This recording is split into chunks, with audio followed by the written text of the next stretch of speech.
लागतानी। खुश रह लंगलत्ती खाइबू नहीं देखी जीजा जी हमकी मिठाई पसंद नहीं है। अरे अरे अरे अरे ये का करत रहा? दूसरा के धन तू तो धई देला मीस के। गोड़ लागतानी तोहरा जैसन से लफीस के। दूसरा के धन तू तो धई देला मीस के।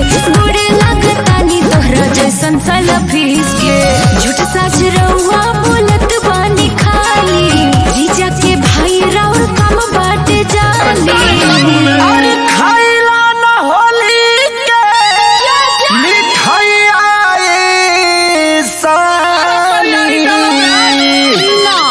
चढ़ जाना पीछा से पिठाइया ये साली ना कहीं ऊँच नीच हो जाई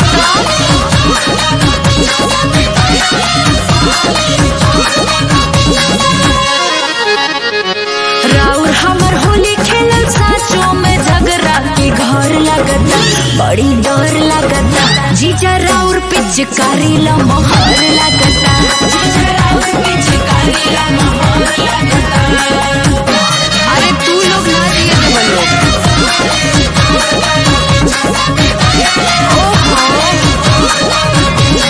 लेके रंग लाला का घस दिन हल्का रहुए पमान। दीजनी डीलिंग बुझी तनी फीलिंग दीदी के सना। तू तो बनल बारू सबके चहेती अरे देखही मैंने गसिल बसेती की मन करे कोई कुछ देती। ऐसे कलर जानी डाली हाली हाली। जानी जाई दीदी या तो दीदी गाली। अरे कलश होली में मिठाइया ये साली चढ़ जाना पीछा से पिठाइया ये साली।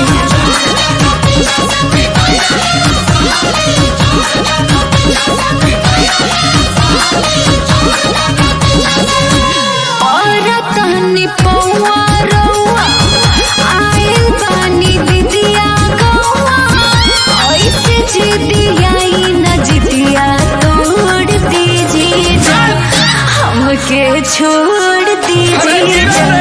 साली हो खाला के सजाना जोड़ दीजिए जा। अरे पागल कर बसन का है जीजा।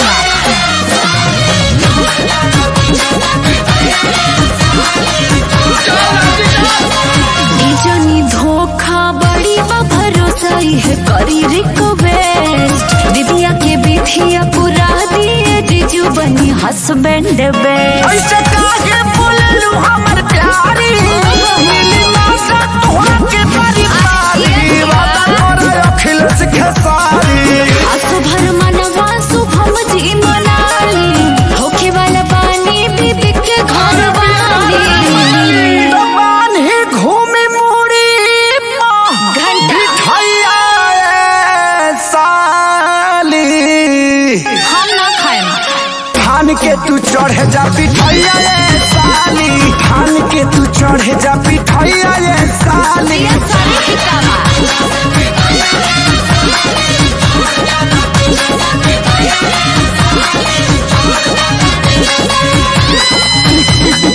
जाए हिट मशीन तहर होली खिलावल याद रहे। हर साल खेले आई है ये फरियाद रही।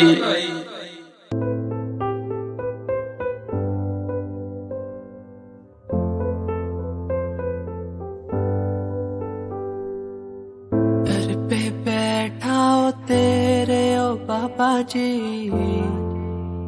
बाबा जी दर पे बैठा हो तेरे ओ बाबा जी। तू सुन ले पुकार मोरी। तू सुन ले पुकार मोरी। ये अरज तू सुन ले मोरी। अरज